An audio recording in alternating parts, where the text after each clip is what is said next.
Olá pessoal, finalmente vamos dar continuidade aqui ao nosso curso, tá, de elementos finitos. Bom, por questão de protocolos do Instituto Federal, as nossas aulas vão se dar dessa maneira, gravadas, e estarei disponibilizando para vocês vídeos com conteúdos e vídeos com exercícios, tá? Então, serão vários vídeos por aula, tá? Eu estou quebrando os vídeos, a ideia é quebrar os vídeos, então ainda não editei, mas a ideia é quebrar os vídeos, a gravação em várias partes para não ficar muito perdido e também para não ficar muito maçante, tá? Então você vai ficar bem quebradinho os vídeos.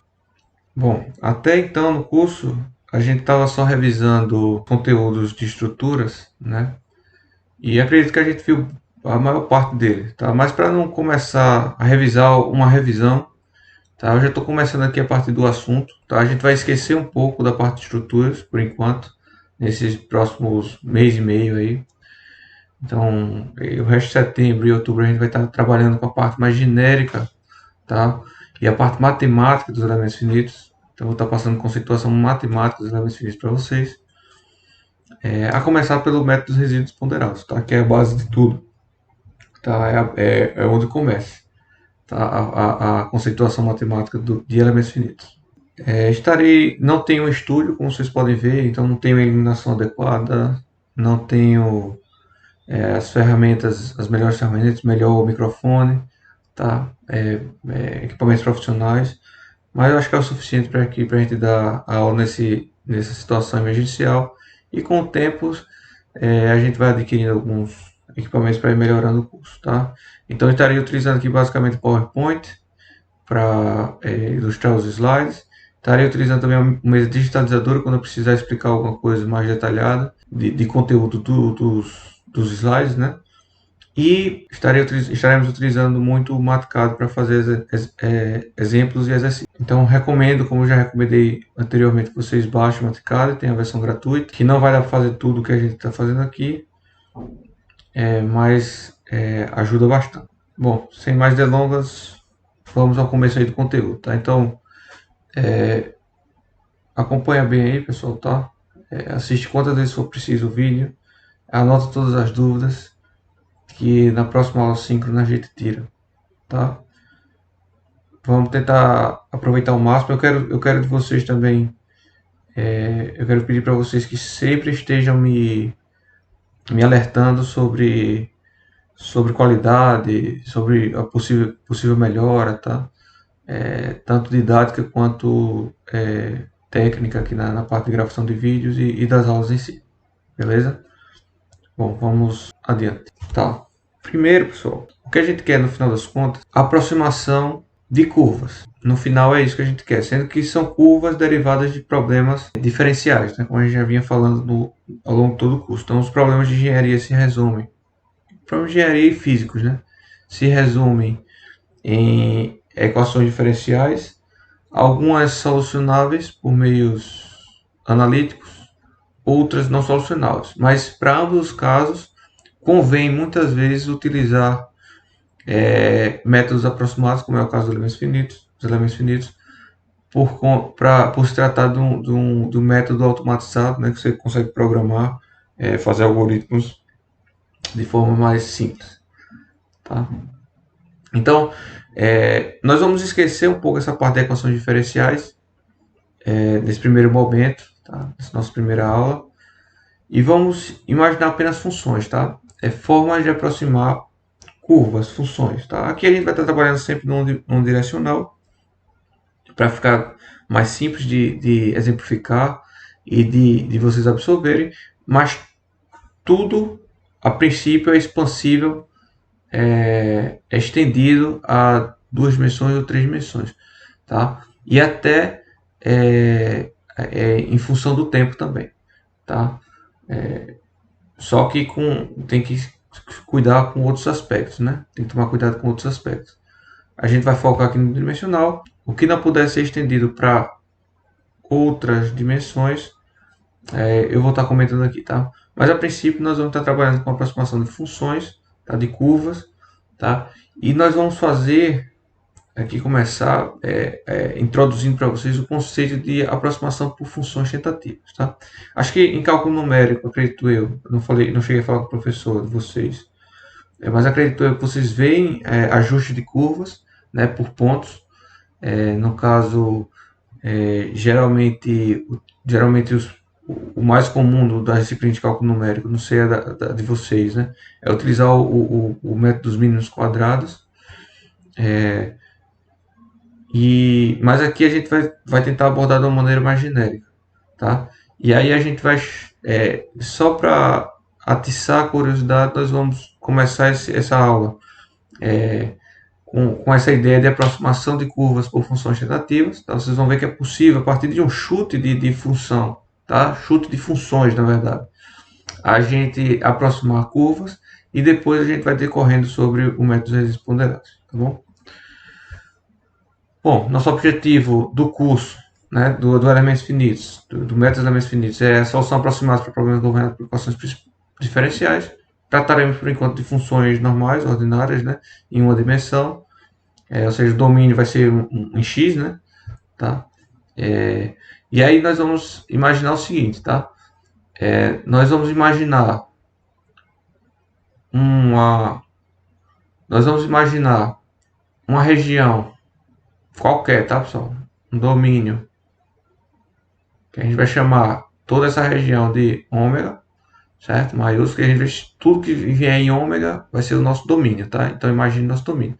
Se for num plano, vai ser assim. Se for uma curva, né? Desculpa aí a falta de prática na mesa digitalizadora.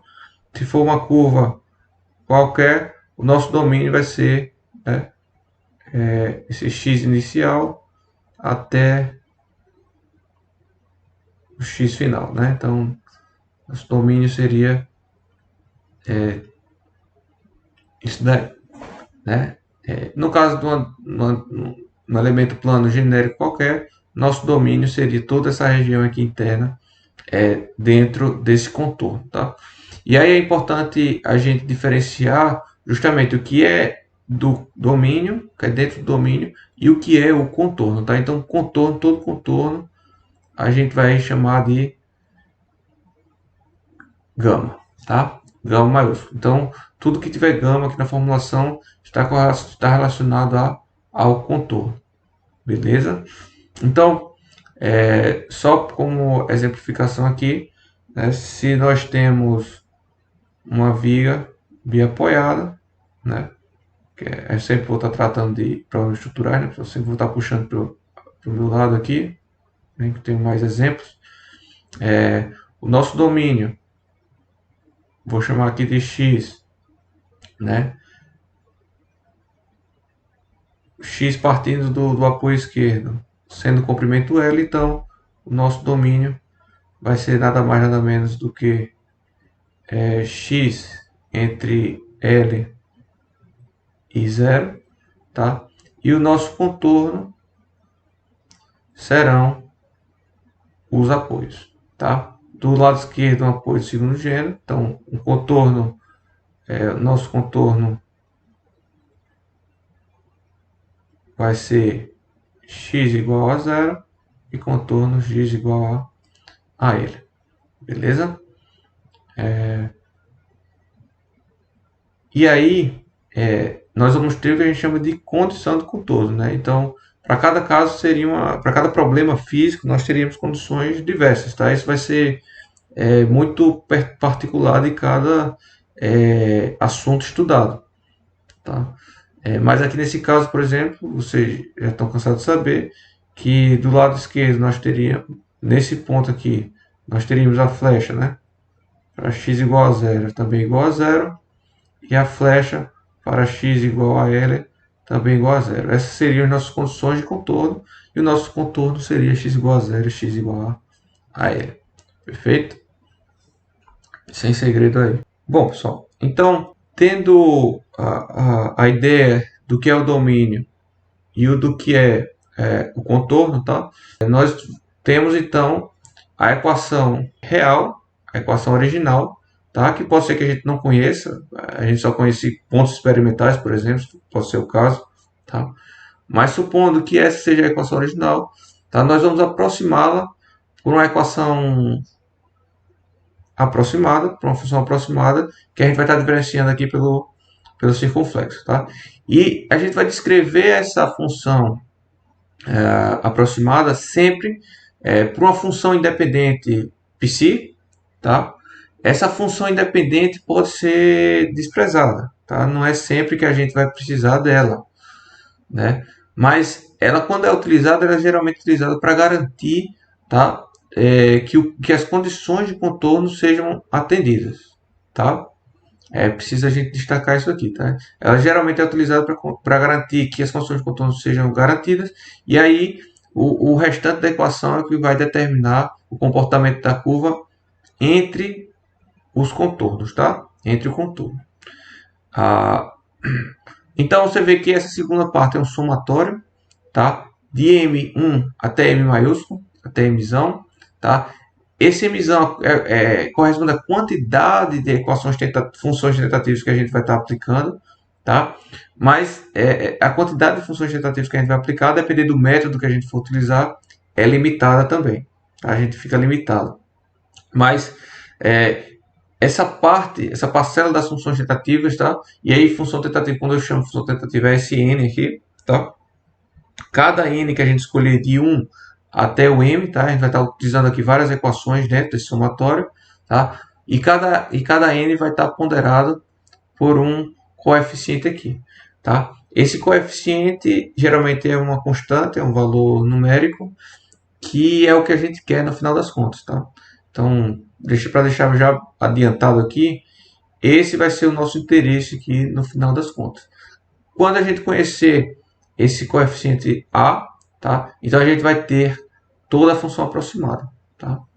É preciso destacar aqui, pessoal, que quanto maior o número de m, tá? A tendência é que mais próximo da função real a nossa função aproximada vai estar. E aí o que a gente quer justamente é forçar, né, pessoal, que a função tentativa, a função aproximada seja o mais próximo da função real possível, né? E aí, como eu disse para você, vai depender da quantidade de funções tentativas que a gente utilizar. E aí, para isso, tá, pessoal, é importantíssimo vocês entenderem essa questão do critério de completude, tá? O que é o critério de completude? Para a escolha das funções tentativas, tá? Veja, como eu disse para vocês, essa função psi a gente utiliza geralmente para garantir o contorno, tá, pessoal? Lembrando aí que o gama é o contorno. Então, quando eu tiver psi, o psi para todo o contorno, para qualquer x do contorno, x para coordenadas se for no caso do plano, trio de coordenadas se for para o caso do espaço, tá? Mas qualquer psi que esteja dentro do contorno, da região do contorno, tá? Vai bater igual a função real, tá? Também no contorno, tá? Para quando o m, a quantidade de funções tentativas que a gente for utilizar, tender ao infinito, tá? Para isso, pessoal, aí a gente deixa bem claro aqui que se a função tentativa, se a função aproximada é psi, né, mais somatório de mzinho 1 até mzão de um coeficiente a m multiplicado pelas funções tentativas de m, tá? Se eu estou dizendo que a função real para todo o contorno é igual a psi no contorno, quer dizer que na região do contorno, essa parcela aqui, tá?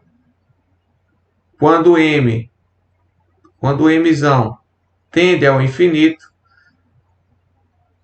tem que tender a zero, tá? Então, para esse cara ser igual a isso, então esse trecho aqui todo tem que tender a zero quando mzão é igual a infinito. Obviamente isso, perdão, pessoal, isso daqui para quando tiver no contorno, tá bom? Desculpa aí a forma que ficou, mas espero que vocês tenham entendido aí a ideia. E aí há diversas maneiras de realizar esse procedimento, tá, pessoal? Essas tentativas. E se tiver bem borrado, pessoal, agora, tá? Vocês vão entender melhor quando a gente for fazer o exemplo, tá? Daqui a pouco. E aí a gente vai utilizar agora, a gente vai chamar, eu botei até entre aspas aqui, de ajuste de funções por pontos, tá? Em inglês, se vocês quiserem procurar aí alguma outra bibliografia, vocês buscam aí no Google, tá? Então eu já deixei aí em destaque. Lembrando que esse é só um exemplo inicial, pessoal, tá? Esse nem é o nome correto, mas é só para a gente começar a entender o processo, tá, da coisa. Então, para esse caso aqui, tá? Para esse tipo que a gente vai fazer, a gente vai admitir que a gente conhece alguns pontos da função real, tá? A gente não conhece qual é a função real, mas a gente conhece alguns pontos, tá? 2 pontos, 3 pontos, 4 pontos, a gente vai chamar esses pontos de pontos de controle, tá? E aí, ó, eu vou adicionar um novo índice aqui, que é o índice L, tá? Que também vai de 1 até M, tá? E esse L vai ser a quantidade de pontos de controle.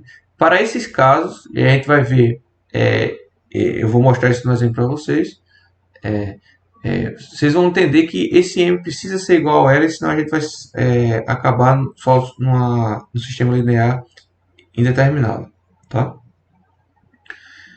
E outra coisa, geralmente esses pontos de controle, tá, estão dentro do domínio apenas, tá? E fora da região de contorno. Porque lembra lá, pessoal, a região de contorno já vai ser garantida pela função psi. E aí, vou pedir para vocês incluírem isso por enquanto, mas já no próximo vídeo a gente vai entender isso melhor, tá? Quando a gente for fazer o exemplo. A gente vê que quando a gente tem vários pontos conhecidos, a gente vai fazer o número de funções tentativas, né? O mzinho, você lembra lá, pessoal? O mzão, né, no caso. Número de funções tentativas. A gente vai fazer igual a quantidade de pontos que a gente tem, e aí a gente vai chegar num sistema linear do tipo K vezes A igual a F, tá? Por que K e por que F, vocês vão entender posteriormente, tá? Mas o Azinho, no caso, vai ser um vetor, tá? Um vetor coluna, com diversos coeficientes ponderadores, né? Então, K vai ser a função de forma para cada índice, né? Quando x for igual a xl. A função f vai ser a função real, o valor da função real, menos a função contorno, né? A função psi, para todos os pontos de controle, tá? E Azinho vai ser igual a m, né? Ou seja, a 1, a 2, a 3, associado a cada função tentativa. Então, de forma bem genérica aqui, vamos dizer que eu tenha 3 pontos de controle, tá? Vamos dizer que eu tenha 3 pontos de controle.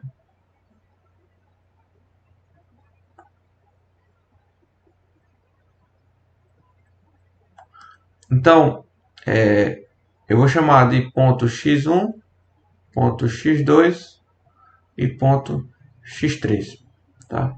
Então, eu vou ficar na situação seguinte, ó. Pegando lá da minha equação original, não sei se vai caber aqui, mas... Ó, pegando a minha equação lá, tentativa, tá? Eu tenho que psi mais somatório de mzinho igual a 1. Aí, nesse caso, até a 3, né, pessoal? Tá? Porque, como eu tenho 3 pontos de controle, m tem que ser igual a 3, tá? Tanto m quanto l. Perdão, tanto mzinho quanto l vão de 1 até mzão, que é 3, né? E aqui eu tenho am vezes nm. Sendo essa a nossa função aproximada, né? E eu quero fazê-la igual à função real, né? Então eu quero forçar essa igualdade, né? Então eu posso dizer o seguinte, olha, que somatório igual a 1 até 3 de AM vezes NM vai ser igual a φ menos Psi. Não é isso? Como essa igualdade eu vou forçar para cada um dos pontos de controle que eu tenho, xl, tá? Então eu vou ter 3 equações desse tipo aqui. tá? Eu vou ter uma equação que vai ser somatório de m igual a 1 até 3 de AM vezes NM para x igual a x1, tá? Igual a φ de x1. Isso aqui eu botei x igual a x1, mas eu vou botar só x1 a partir de agora. Menos psi de x1. Eu posso até juntar as duas, né? E aí eu vou ter somatório de m igual a 1 até 3 de AM vezes NM para x2 igual a φ menos psi para x2. E vou ter somatório de m igual a 1, 3 de AM vezes NM para x3 igual a φ menos psi para x3. Tá? Nesse caso, vocês vão ver que aqui no final das contas vai me dar um sistema de equações. Tá? Sistema de equações lineares. Então eu vou ter o seguinte, olha. Expandindo aqui esse somatório, tá? Vamos ver se cabe aqui. Vou ter A1 vezes N1 mais A2 vezes N2 mais A3 vezes N3. Tudo isso para x1 é igual a φ menos psi para x1. Tá? E aí eu vou repetindo aqui, ó. A1 vezes N1 mais A2 vezes N2 mais A3 vezes N3 para x2 igual a φ menos psi para x2. A1 vezes N1 mais A2 vezes N2 mais A3 vezes N3 para x2, então φ menos psi, né? Lembrando que psi é a função lá de contorno, né? Então faz parte da função aproximada, mas eu passei para outra igualdade, tá? E φ é a função real, tá? O ponto real. Que eu só tenho alguns, né? Eu só tenho x1, x2 e x3. O valor de x1 falou dessa função em x1, x2 e x3, tá? E aí eu fico com esse sistema linear aqui, ó. E de forma matricial, tá? Aqui faltou espaço, deixa eu ver se eu consigo apagar aqui. Então, se a gente quiser escrever aqui de forma matricial, a gente pode escrever assim, ó. Tá? N1 para x1, N2 para x1, N3 para x3, N1 para x2, N2 para x2, N3 para x3, N1, perdão, aqui x2 também, tá? x2, aqui N1 para x3, N2 para x3 e N3 para x3, tá? E isso a gente vai chamar de K, tá? Vai ser multiplicado pelos coeficientes A1, A2 e A3, que é o que a gente deseja encontrar, e isso vai dar igual o valor da função real menos do valor da função de contorno, tá? Estou chamando de valor de contorno, para x1, φ menos psi